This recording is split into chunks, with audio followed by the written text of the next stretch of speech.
Boa noite, sejam todos bem-vindos. Queria dizer que eu me sinto honrado, eu me sinto orgulhoso, não, honrado pela presença de alguns confrades que fazia tempo que não vinham aqui, né? Então é um privilégio, eu me sinto um privilegiado. Provoquei já uns ciúmes, mas é aquele ciúmezinho gostoso, que a pessoa olha assim e diz, olha isso, Evaldo, você conseguiu, que coisa boa. Pois bem, graças a Deus, a espiritualidade que a gente agradece sempre pelas intuições, pela orientação, pelo apoio. Eu tinha uma série de ideias para colocar, mas eu digo, não, aí quando a espiritualidade foi conduzindo e chegamos a isso aqui, desatando nós no centro. É o tema desse nosso encontro. Vou tratar de questões relativas ao papel do centro e o nosso papel no centro. Mas eu não gostei quando um colaborador divulgou Desatando Nós no Centro Espírita. Que talvez o Centro Espírita não consiga fazer isso. Talvez seja o papel de cada um da gente, né? Mas enfim, porque eu não queria gerar expectativa. Eu vou contar para vocês e vou distribuir esse momento aqui em algumas etapas, né? Vou contar uma historinha para vocês, que eu acho que eu titulei A Saliva no Chão, um causo, né? Vou falar um pouquinho sobre a função do Centro Espírita, com alguns momentos, alguns recortes, com algumas questões legais, né? Isso vai ser a parte mais demorada, mais de pesquisa, né? E vou também chegar nas etapas em que eu trato da nossa visão de mundo, chego a nós no centro e o centro para a gente, né? E no final, se der tempo, eu espero dar, porque uma vez eu inventei de fazer uma fala aqui e preparei um material e me alonguei e fiz. O que é que eu fiz, Ângelo? Foi que houve? Microfone. E fiz 99 estrofes. Tratei de um tema em 99 estrofes. Comecei, a coisa foi se alongando, de repente eu via gente caindo assim, cansada. Eu digo, eita! Foi além da medida. Essa foi a segunda vez que eu fiz uma fala aqui. A primeira vez foi na falta de um palestrante. Na falta de um palestrante, eu contei um pouquinho da minha história. Eu relatei situações, eu ri, eu brinquei. Eu fiquei tenso, como agora, antes da prece. Coração acelera, eu digo, não, começa logo esse negócio, porque quando começa a gente vai ficando mais à vontade, né? No fim, além desse cordel que eu falei para vocês, tem também um vídeo recente que eu vi e disse, pô, que coisa interessante, sintetiza tanta coisa, e a gente não tem essa capacidade de síntese se não organizar direitinho as coisas, né? Então eu gostaria que Cleómenes fosse passando os próximos itens aqui para eu ver o norte e ir a cada toque aparece alguma coisa. A saliva no chão, que é o primeiro item. O papel do Centro Espírita, que é um passeio mais histórico, como eu disse. A organização e os serviços da casa. A revolucionária revoltada, esqueci, é um segundo causo. A revolucionária revoltada, que tem a ver com essa visão de mundo da gente, né? O centro e nós. Próximo. Nós e o centro. Finalizo voltando ao início, porque é interessante voltar ao começo para ver se a gente... E no final, algumas sugestões e as referências, né? Ok? Pode passar adiante. Olha o que é que vem adiante. A saliva no chão. Então essa eu tenho que contar. Eu não sei vocês, mas eu quando era criança, eu atendia os pedidos do meu pai. Eu fazia o que ele mandava. A maioria de vocês certamente, né? E aí sei que quando criança ele começou a me dar responsabilidades, me mandando fazer uma compra ali, buscar uma coisa em um canto. Eu, guri, qualquer oportunidade que tinha, eu entrava numa banca de revista para comprar gibi, que eu aprendi a ler com gibi. E sei que quando eu chegava para entregar para meu pai, sei que chega uma hora, né, depois de aqui ali uma chamada de atenção, aqui ali umas pegadas, que ele olha assim e diz, olha, o cabo já estava um pouquinho mais taludo, já aguentava o tranco, ele disse, vou cuspir no chão aqui. Se você voltar e tiver seco, vai para a peia. Aí o camarada vai e volta no piscar de olhos, porque senão vai para a peia. Se liga, tá? Enfim, eu ia onde resolver essas coisas? No centro. A gente morava na periferia. Ia para o centro para resolver essas coisas. Então, o centro é um espaço de oportunidades. O centro é um espaço que oferece serviços. O centro é um espaço que tem conteúdos, produtos. E aí a gente vai para lá para resolver algumas coisas, para desatar alguns nós, né? Mas esse certamente não é o nó mais importante. Essa historinha é só para esse início assim, aproveitar as crianças que têm presentes aqui para chamar a atenção que tem que obedecer papai e mamãe. Adianta um pouquinho, por favor.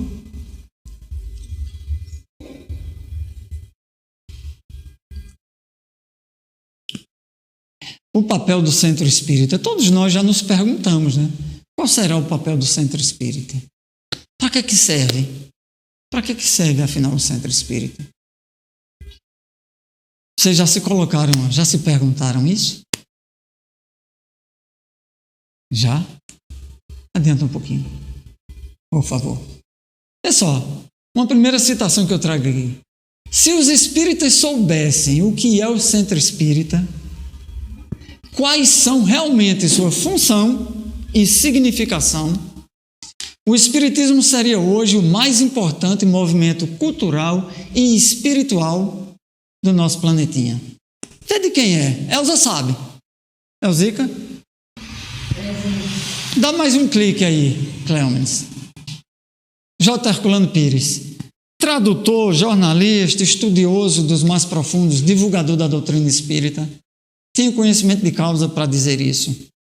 Eu não tenho, mas eu me acosto a quem tem, né? Movimento cultural. Há em Campina Grande, por exemplo, o FACE, Festival de Arte e Cultura Espírita. Isso se você pegar só o viés da arte, né? Espiritual não tem muito o que falar, porque nós entendemos que a doutrina espírita deve servir não só para nós que aqui chegamos e que frequentamos. A doutrina espírita ela pode servir e alguns religiosos de qualquer vertente fazem bom uso da doutrina espírita. E estudam, conhecem, porque as informações que ela traz, o conteúdo que ela traz, serve para tudo e para todos, onde quer que estejamos. Não só para os espíritos. Nós aqui, por sermos os trabalhadores da última hora, é que talvez estejamos tendo uma última chance. Uma última chance. Adianta um pouquinho, por favor, Cleomens.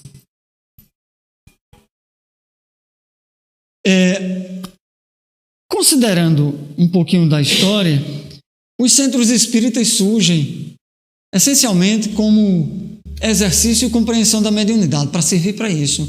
Imaginem vocês que, quando a doutrina surge, cerca de 10 anos depois já tinha informações por aqui pelo Brasil. E imagine uma família que tem uma pessoa que escuta vozes, uma pessoa que conversa sozinho, doida, interna. Opa, peraí, tem uma informação nova, tem algo que nos diz que isso pode ser entendido de outro jeito. Então surge para esse exercício, para essa compreensão da mediunidade. Adianta um pouquinho. Depois, esses grupos, recebendo informações dos espíritos e chegando os primeiros textos, os primeiros conteúdos, eles resolvem ampliar o que fazem. Eram grupos familiares, ampliar para a prática da caridade. Depois, finalmente, entendem que também precisam fazer a difusão da doutrina espírita. Espalhar esse conhecimento, espalhar essa boa nova. Para fazer isso não é simples, para fazer isso não é fácil. A gente vai ver mais umas histórias por aí. Vejam bem, aqui no Brasil, a gente já contava com tradições afro. E que já tinha mediunismo nessas tradições e em outras, embora tratadas de jeitos inadequados, a doutrina é quem vem nos orientar como tratar isso. Então isso explica porque surgem expressões como autoespiritismo, baixo espiritismo, mesa branca, né? Enfim, dá direito a surgir isso e não é o mérito da questão e a gente não tem que discutir isso. A gente tem que ir para os conhecimentos, os ensinamentos que a doutrina traz, aprofundar nesses conhecimentos.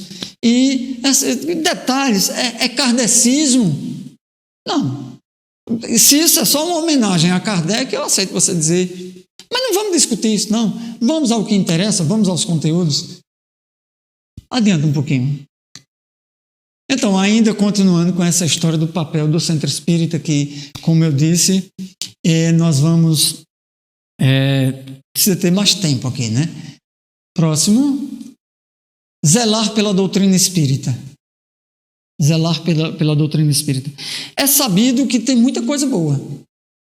Todas as correntes espiritualistas, eu diria, não sei se vocês vão concordar comigo, porque eu faço aqui algumas observações pessoais, e nessas observações pessoais, vocês podem descartar qualquer uma delas. Quando tiver alguma coisa mais doutrinária mesmo, devidamente assinado, vocês levem mais em conta. Mas eu diria que, com exceção do materialismo, todas as correntes filosóficas, doutrinárias, que tentem nos unir a Deus, têm seu valor e sua importância. Porém, a gente não pode misturar excessivamente e aí descaracterizar o que é doutrina espírita. Naturalmente, a doutrina espírita também ela não é estática, ela avança. Tem a obra de Kardec, há quem diga Pentateuco, há quem diga 32 livros, incluindo a revista espírita, incluindo o primeiro escrito sobre mediunidade, um manual prático, que depois se converte no livro dos médiuns. Mas são pormenores, né? Mas o que é doutrina espírita, digamos que esteja aqui, essa imagem muitos de vocês já conhecem, delimita. É o quadrado em que ela se encontra. O que tem para cá pode ser muito bom, mas não é doutrina espírita. O que tem para cá, dentro desse espectro do espiritualismo, muito bom também, mas não é doutrina espírita. Então é interessante a gente conseguir organizar, na medida em que a gente for estudando, na medida que a gente for conhecendo, frequentando a casa, a gente delimitar isso, ter clareza disso.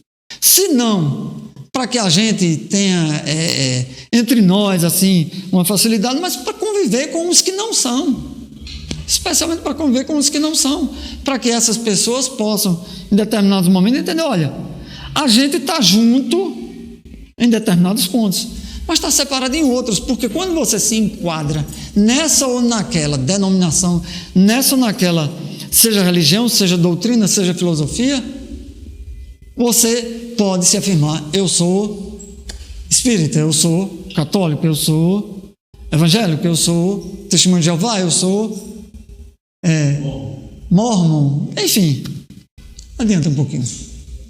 Estudar em profundidade. Eu não sei até que ponto a gente pode entender isso, mas é preciso se aprofundar. E eu diria que, embora eu esteja nessa casa, frequentando ela há bastante tempo, quase desde a fundação, mas eu estou na superfície. E a profundidade é preciso para que a gente tenha sustância. Conhece essa expressão? Sustância. Para que a gente possa, mesmo dentro do próprio movimento espírita, aparecer alguém aqui fazendo uma palestra para a gente e bater de frente a um dos preceitos ou a alguma das orientações do Pentateuco Espírita, da obra de Kardec, e a gente olhar assim e dizer, epa, respeito sua opinião, mas está escrito em Kardec, tal pergunta, tal página do livro, assim, assim, assim, nós praticamos, nós fazemos isso porque está dentro do quadrado em que se encontra a doutrina espírita. Então, passa adiante. Por favor.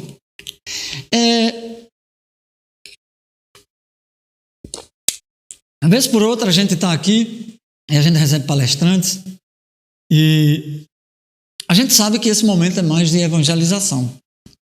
É o intuito principal desse momento, né? Mas também aqui e ali uma coisa mais científica, mais histórica, essa busca toda, mais organizacional, vocês vão entender por que eu estou dizendo isso, né? Mas Está lá nas origens, divulgar com simplicidade. Divulgar com simplicidade. Porque é um conteúdo novo que resgata um conteúdo antigo. Há 2000 anos vem Jesus e apresenta tudo isso que é a doutrina espírita. Algumas coisas ele deixou para depois, né? Está lá. Eu estou estudando a Bíblia, está lá. Ele disse que ia mandar alguma coisa depois, né? Outras coisas de outros avatares, de outras coisas que antecederam a Cristo, que também são úteis, serviram para aquela época e muito, até pela essência, servem ainda hoje. Se J. Cristo fala daquela história de dar a tua face esquerda a quem te bater a direita, né? J. Cristo, olha a intimidade. Tem gente que diz que é desrespeito, então Jesus Cristo, né? Jesus Cristo. Aí Confúcio, né, diz assim: sede como o sândalo que perfuma o machado que o golpeia. Olha que coisa bonita. Essencialmente, a mesma coisa. Então, a coisa do confucionismo que bem antes, 5 séculos antes de Cristo, não sei. Está na internet, qualquer pesquisa a gente acha isso. Adiante. Veja isso aqui. A sociedade tem por objetivo o estudo de todos os fenômenos relativos às manifestações espíritas e suas aplicações às ciências morais, físicas, históricas e psicológicas. Veja bem, como a doutrina espírita surge?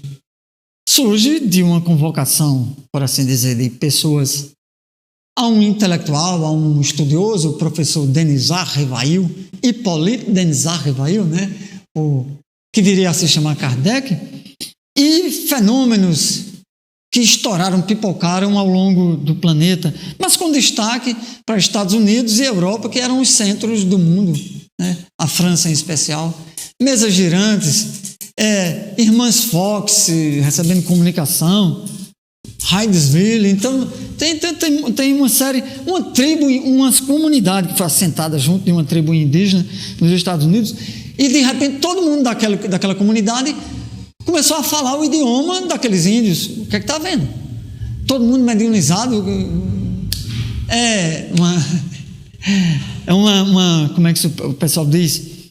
Uma loucura coletiva, não, tem um termozinho para isso, mas enfim.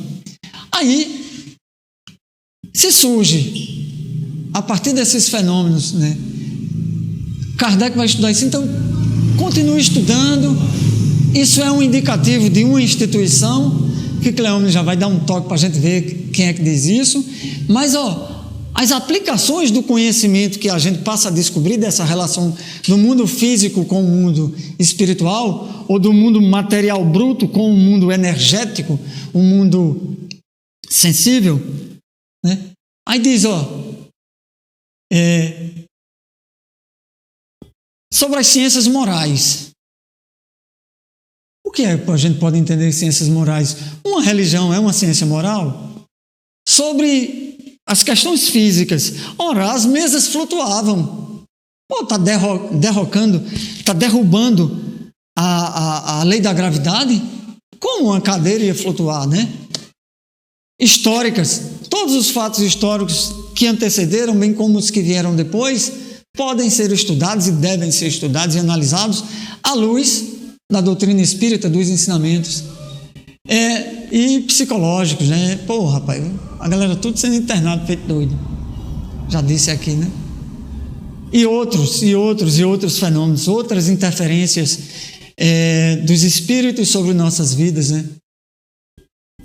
Eu não vou arriscar uma citação que tem, uma pergunta que tem e a resposta, porque ipsis literis eu não memorizo, eu sou péssimo para isso, mas eu sei que perguntado, ou melhor, os espíritos, quando Kardec pergunta sobre a interferência deles em nossas vidas, os espíritos respondem muito mais do que imaginais, por aí, né?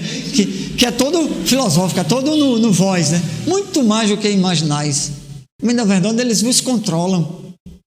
Pode um negócio desse? Isso está no Estatuto da Sociedade Parisiense de Estudos Espíritas, a primeira instituição, a de Kardec. Isso aqui já é de outro. Outro estatuto, eu trouxe 2 apenas para entender. Letra A.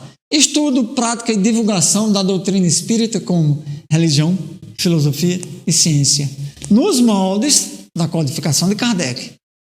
Tudo bem amarradinho. Veja, resumo um pouquinho dos outros. Divulgação, tem que ter, lógico, né? Isso já de uma instituição, quantos anos depois? Uns 150 anos depois. Letra B, adianta aí. Olha o que é de letra B. Evangelização. Crianças, jovens e adultos.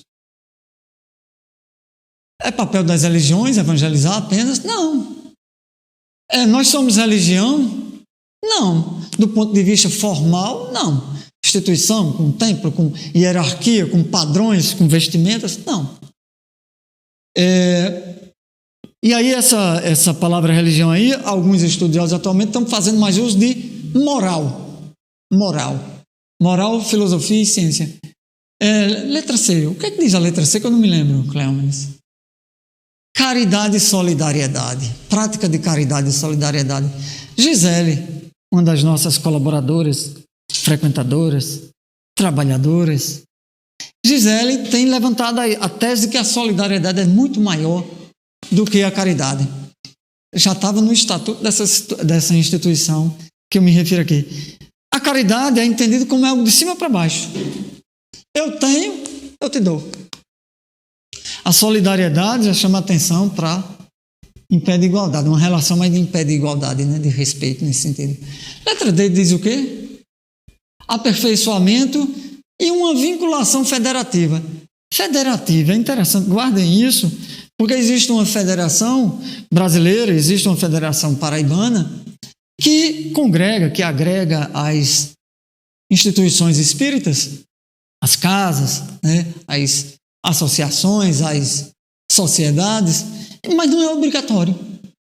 Porque como não tem hierarquia, não tem papa, não tem arcebispo, bispo, não tem essa coisa, então é mais uma questão naquele esforço de zelar pela doutrina espírita, estabelecer algumas normas e orientar esse conjunto, né? Vê se tem letra E aí. Tem não. Estatuto da Sociedade de Estudos Espíritas Esperancenses. É essa que a gente está aqui. Já sofreu alguns ajustes ao longo do tempo, mas eu fui na base, lá numa letra escrita por um dos fundadores, professor José Farias da Mata. Isso. Adiante, por favor. Para que a gente possa desenvolver as tarefas, para que a gente possa realizar aquilo que está previsto, precisa desenvolver uma série de tarefas. Precisa fazer algumas coisas. Serviços práticos. Vamos ver alguns. Tratamento de espíritos necessitados. Espíritos necessitados. A princípio, eu quero crer que isso aí se referia especialmente aos espíritos desencarnados. Se a gente trouxer para os dias de hoje, a gente tem tanto espírito encarnado e necessitado que talvez a gente possa aplicar isso no tratamento de almas, né, para ser didático. Alma é o espírito quando está no corpo. A gente faz essa só para distinguir, né? Próximo. Aprendizado com os espíritos esclarecidos. Tantas obras, tantos livros, né? A biblioteca da gente, vai trazer para cá. Vamos deixar tudo em aqui e botar uma plaquinha. Leve quantos quiser e devolva quando puder. Para estimular o pessoal à leitura, né? Embora hoje a gente tenha tantos recursos na internet, vídeos, livros, né? É o que tem na letra C.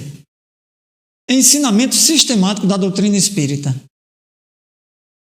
A gente aqui já ensaiou, desde o ESD, estudo sistematizado da doutrina espírita, conforme preceitua a Federação e outros, a Federação Paraibana, seguindo a Federação Espírita Brasileira. A gente ensaiou grupos de estudos e já fez 1, 2, 3, 4 leituras e estudos, grupos de todos os livros. Eu estou devendo para mim concluir um deles. Que a gente vinha fazendo quando a pandemia interrompeu. O último dos 5 livros básicos que a gente escolhe, né? Mas, enfim, cada instituição conforme suas condições, conforme as escolhas, conforme os que fazem essa instituição.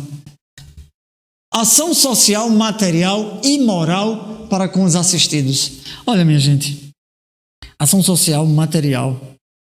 Essa casa já fez alfabetização de adultos, essa casa já fez curso de computação, aquela coisa básica, introdução, e teve que ceder ao tempo e ao que ocorria, porque imaginem vocês, a gente dificuldade para montar alguns computadores, uma parceria aqui e tal, aí de repente uma instituição maior, não é juízo de valor, mas é uma constatação, nossa Igreja Católica aqui em Esperança, com vinculações, conseguindo um profissional do poder público à disposição, empresas mais vinculadas, conseguem uma quantidade maior de computadores, cria a Infos.com.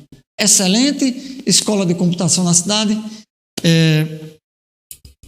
Adriano, se não me engano, tentando lembrar o nome de um dos responsáveis, que é funcionário público, colega meu, digitador também, destinado à escola para fazer isso. Então, a sociedade cumpriu um papel. Deu aquele pontapé, estimulou que outras instituições passassem a fazer. Alfabetização de jovens e adultos. Hoje tem turma de EJA. Em tudo que é escola, uma pessoa organiza, vai lá, monta, está no ambiente escolar, tem uma certa facilidade, é pago para fazer isso. Nosso trabalho aqui é voluntário. Aqui eu rendo homenagens a Betinha Costa Fátima, por exemplo, duas das professoras, ao nosso amigo Edson, que era um dos professores da informática. Chegasse a ser, Ângelo? Na informática também, Ângelo.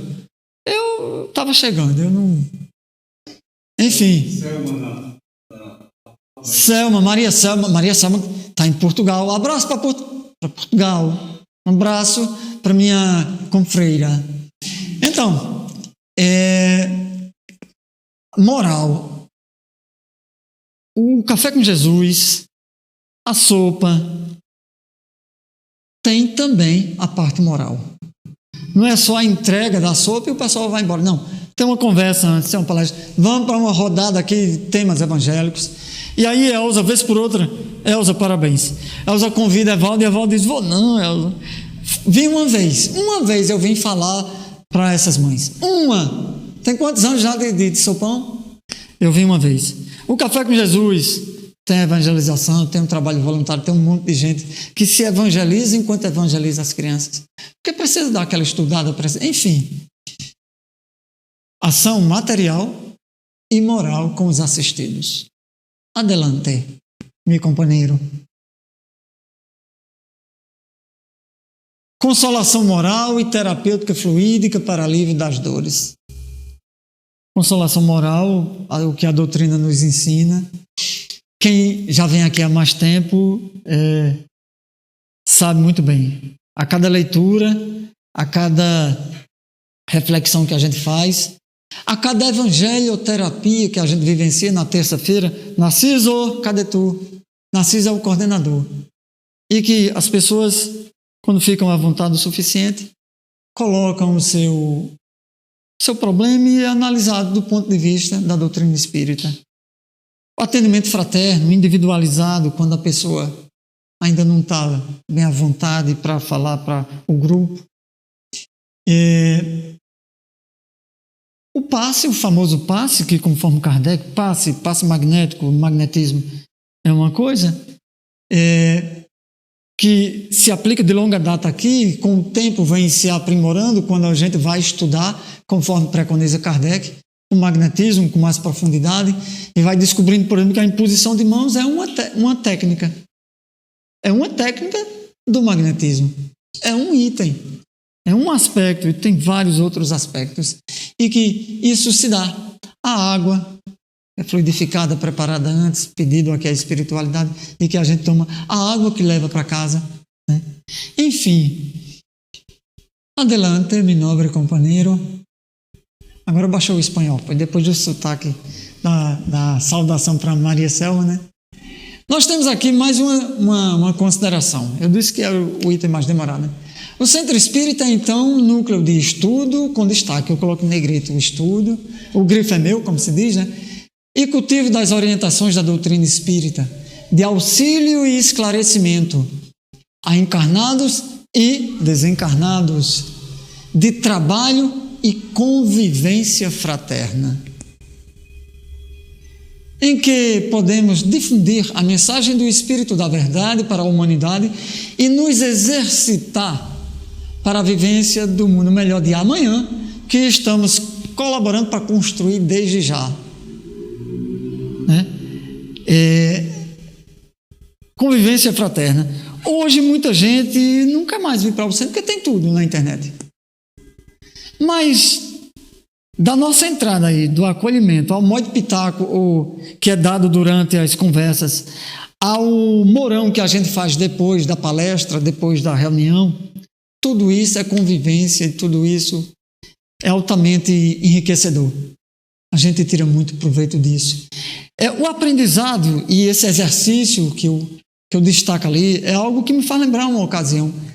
Certa vez uma pessoa dizia entender que a gente tinha que estudar, tinha que aprender para quando fosse para lá. Pelo menos foi essa a ideia que me passou para quando estivesse na espiritualidade. Para aí. Eu leio pouco, eu estou na superfície, mas se a gente for estudar aqui, agora, para colocar a prática, quando for para a espiritualidade, está equivocado isso, tem que ser aqui, tem que ser agora, tem que começar a exercitar aqui, tem que ir fazendo o processo. Homenagem ao meu amigo Odaildo, lá em João Pessoa, que o Odaildo sempre chama a atenção. Nossa reforma íntima tem que se dar enquanto a gente está aqui. Senão, serviu de quê? Para que serve? Quem é que pergunta essa expressão? Para que serve? É tiririca? Quem é? Não sei, é um desses comediantes e eu peguei isso. Mas vê quem é que diz isso, por favor, Cleones. Ricardo Terini. Esse cara é colaborador do Centro Espírita de Itajuba, Centro Espírita Itajuba, que é uma das instituições de São Paulo, onde eu fui buscar essa informação. Eu não fui em federação, nem em federação A, nem B, porque a gente não tem uma vinculação mais intensa com as federações. Passei por algumas e encontrei num jornal, é uma instituição, parece que tem 71 anos, num jornal deles, informativo Allan Kardec, para a difusão da doutrina espírita. Então eu digo, muito bom, gostei, recortei para a gente essa definição do papel do centro espírita, para que serve o centro espírita. Adiante, por favor. Mais a próxima, por favor, e segura. Aí, para a gente cumprir aquelas missões que o centro espírita tem, por assim dizer, para a gente executar as tarefas, a gente precisa se organizar e precisa criar serviços. A gente está no serviço do bem, ótimo, é bom. A gente está individualmente é uma coisa, a gente está em grupo é outra coisa. A gente pode fazer só uma colaboração financeira e dizer, pronto, meu papel está desempenhado, não tem mais o que dizer, está beleza. Pode. E deu a sua contribuição, mas eu não sei como é que está o tempo, mas adianta um pouquinho.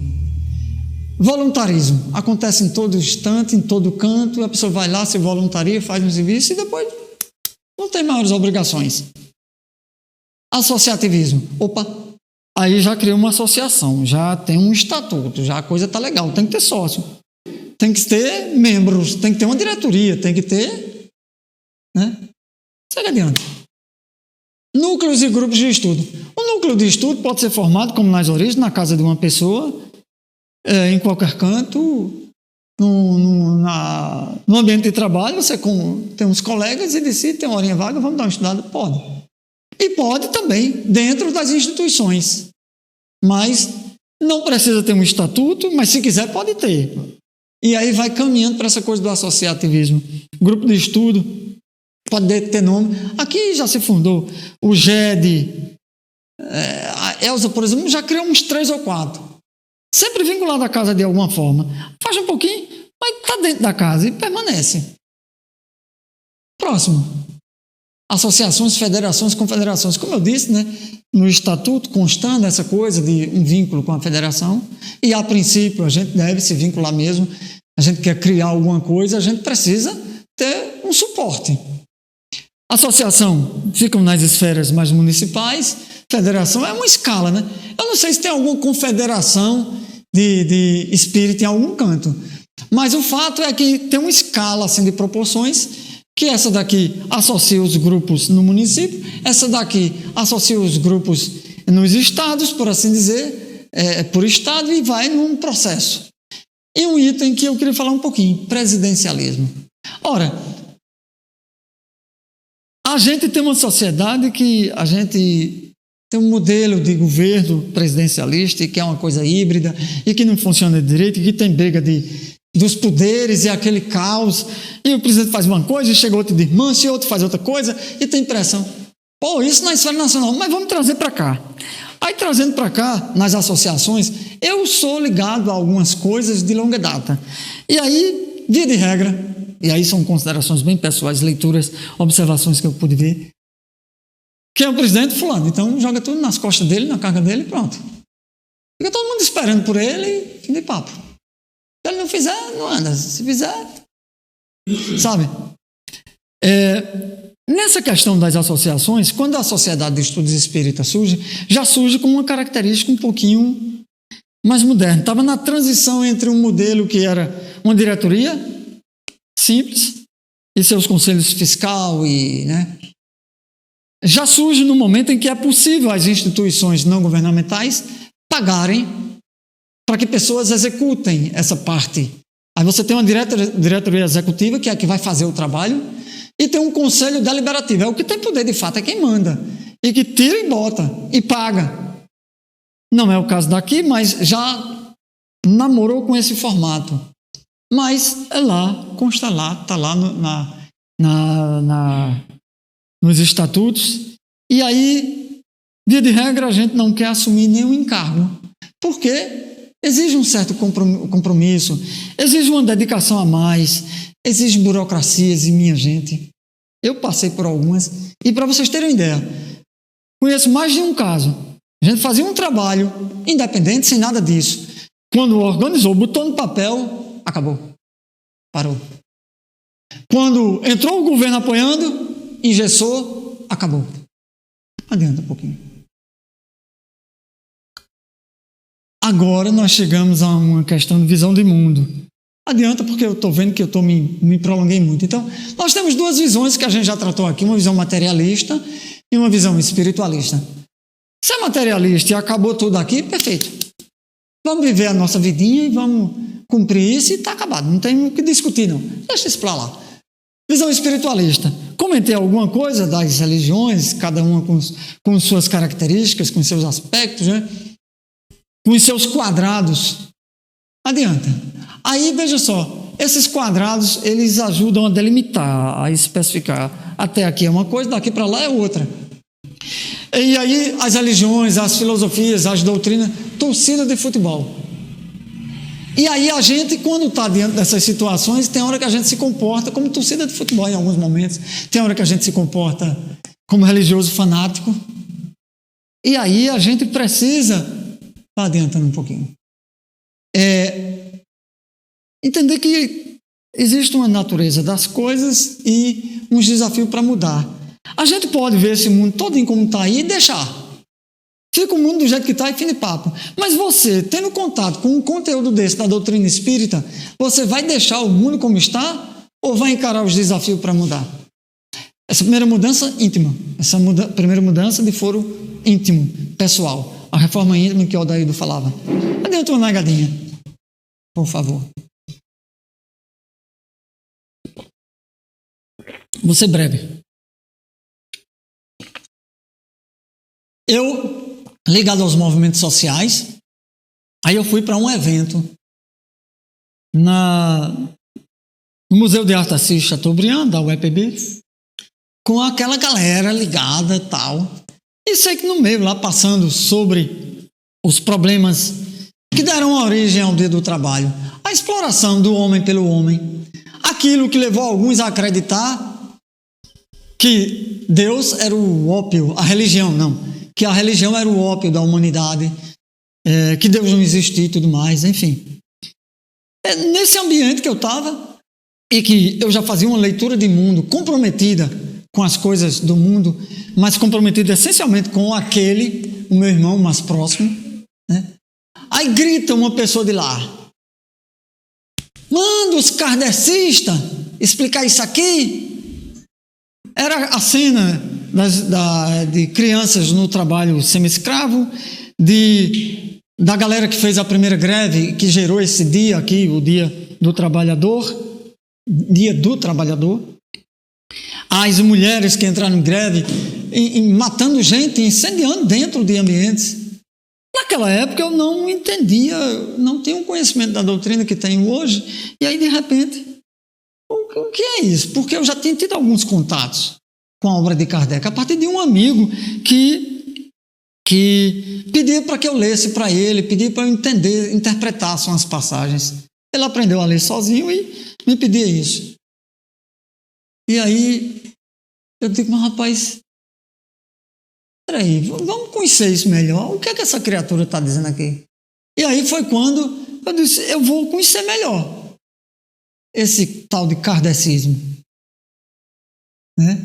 E quando eu chego, eu digo: pô, tudo que eu fazia antes, nessa visão de mundo, junto aos movimentos sociais, e que tem uma contribuição da Igreja Católica, porque eu era da Igreja Católica e dos movimentos ligados à Igreja Católica, né? Cheguei finalmente à doutrina espírita, e esse momento assim me marcou, porque eu digo: ela não conhece, ela não interpretou, se teve algum contato, ela não se aprofundou. Então é uma pessoa que está falando de algo que não conhece, estava falando de algo que não conhece. Então, infelizmente, não tinha autoridade. Vamos adiante. Chegamos aos itens que a gente... O centro e nós. São perguntas que eu quero que a gente se faça. O que o centro nos oferece? O que esse centro nos oferece? A gente já comentou de alguns serviços que tem aqui e tal, mas vocês já se perguntaram isso? Pensem. Se perguntem. Eu não tenho respostas para vocês, eu tenho para mim. O que o centro nos oferece? Quais normas nós precisamos cumprir? Cleómenes está vindo pela primeira vez aqui. Ele cumpre as normas sociais. Chega e tal. Ele chegou, eu já fui explorando ele. Tu pode fazer isso aqui para mim? Aí a gente está aqui há mais tempo. Tem um horário de começar, tem um horário de terminar, e que hoje eu estou avançando, tenho quase certeza. Enfim, eu coloquei um monte de etiquetinhas nas portinhas aí, depois de decidir com a diretoria, dando uns toques de algumas coisinhas que a gente precisa cumprir. Adianta. E uma terceira: esse centro atende às nossas necessidades? Atende? Não, a gente vai em outro centro, e outro centro tem isso, tem aquilo. E a gente não é obrigado a só frequentar esse. Não é. Não existe nenhuma cláusula estatutária, nada que diga: olha, você só tem. Não. A gente faz parâmetros de comparação. Uma casa me atende nisso, outra casa me atende naquilo. Essa é a minha casa, eu moro aqui, é mais perto, então é que eu vou frequentar. Eu, por exemplo, estabeleci, todo domingo eu estou aqui. É minha missa, vamos dizer assim. Próximo. Nós e o centro. As perguntas. O que nós doamos ao centro? Que contribuição eu dou para essa casa? O que é que eu faço por esse centro? Eu quero que ele seja desse ou daquele jeito. Ele já me atende nisso, mas poderia me atender mais. Então, o que é que eu dou para que isso aconteça? O que é que eu faço? Como fazer para mudar aquilo que porventura não concordamos? Tem coisa, rapaz, mas isso de novo. Ele está repetindo esses mesmos erros. O que podemos oferecer ao centro? A primeira é o que a gente já doa. O que a gente já doa? O que podemos oferecer ao centro? Adianta que tem umas coisinhas aqui para isso. Ainda no nós e o centro. Afinal, quem somos? Essa questão aí é interessante porque se eu tenho clareza do que sou nessa casa, do que faço nessa casa, Eu não vou me melindrar porque Pedro não fez o que eu faço. Porque Pedro não faz o que eu faço. Então, cada um com o seu grau de responsabilidade, tendo ciência disso, para não se melindrar, para não esperar do outro, mas aqui e ali convidar, claro, para ajudar. Próximos. Um visitante. Quem está vindo aqui pela primeira vez é Cleómenes. Tem a obrigação? Só as questões sociais, ser educado, de vir, vestido. Não pode chegar aqui e entrar. Não. Cumprir, pronto. Que obrigação a mais tem? Cortesia, educação. Frequentador. Opa! Eu já venho com uma certa regularidade. Eu já me enquadro no item frequentador. Então, se eu frequento a casa, eu acho que eu tenho uma responsabilidadezinha a mais. Segue. Colaborador. Um palestrante vem aqui e colabora. Alguém passa uma contribuição, dinheiro, é colaborador. O frequentador pode colaborar de diversas formas, já que está vindo. O visitante, ele chegou aqui e virou colaborador também. Além de visitante hoje, ele é colaborador. O trabalhador. Não, eu sou trabalhador da casa. Não, aí é outra história, né? A gente trabalha naquela categoria do voluntarismo, logo de cara. A gente não é pago para fazer esse trabalho. Na verdade, a gente paga para fazer o trabalho. A gente acredita numa coisa e quer investir para que aquela coisa funcione. Então a gente gasta, né? Mas se eu sou trabalhador, sou. Então eu não posso ser apenas um frequentador. Eu frequento também, né? Eu tenho que frequentar para trás. Eu visito, mas próximo. Dirigente. Cargos de diretoria. Eita, uma dificuldade para a gente topar, colocar o nome, estar junto. Claro que nada dessa burocracia é maior do que o bem, o serviço do bem que a gente faça. Mas se a gente quer fazer mais, a gente tem que enfrentar essas burocracias. E estão aí como desafios nesse mundão. E isso serve também para a vida da gente, viu? Não pense que só se aplica aqui dentro. Serve para a vida da gente. Se transferir para a vida da gente, se pensar direitinho, a gente vai ver. Tem outros aspectos? Talvez tenha. Eu aqui não consegui pensar mais do que esses 5. E isso não é grau de importância, não. É grau de responsabilidade. Ok? Finalizando, o que é um centro espírita? Eu volto para aquelas afirmações, já vimos 2, vamos para uma. Templo, lar, hospital, oficina, escola. O centro espírita reúne tudo isso, sendo essencialmente ponto de encontro de almas que desejam por respostas, que buscam a paz e que despertaram, olha que coisa legal, para a necessidade de se renovar interiormente, reforma íntima, sob as luzes do Consolador prometido de Jesus. De quem é isso aqui? Alguém faz ideia de quem é isso aqui? A gente já estudou uma obrinha dela. Clica aí para ver. Sueli Caldas Schubert, Dimensões Espirituais do Centro Espírita. Tenta um pouquinho. Nós temos aqui algumas sugestões. Kardecpédia. Pode subir, já estamos terminando. Kardecpédia, próximo. Uma Casa de Esperança e Luz, é um cordel que eu fiz e está aqui, se permitirem eu leio para vocês, que está disponível no Calamel, tem um link aí para a gente folhear na internet, é interessante, folhear na internet, está disponível em vídeo, adianta, aí tem um vídeo que está em ponto de bala aqui, que é do canal Legado de Sabedoria, sobre Steve Jobs, que a gente já circulou entre nós. É um ator, diretor, ele começou a postar coisinhas curtinhas assim, que é bem interessante, se a gente puder ouvir esse vídeo. E aí, Centro Espírita Irmão Itajuba, São Paulo, são onde eu coletei essas informações. Pode fechar tudo, pronto, encerra por aqui.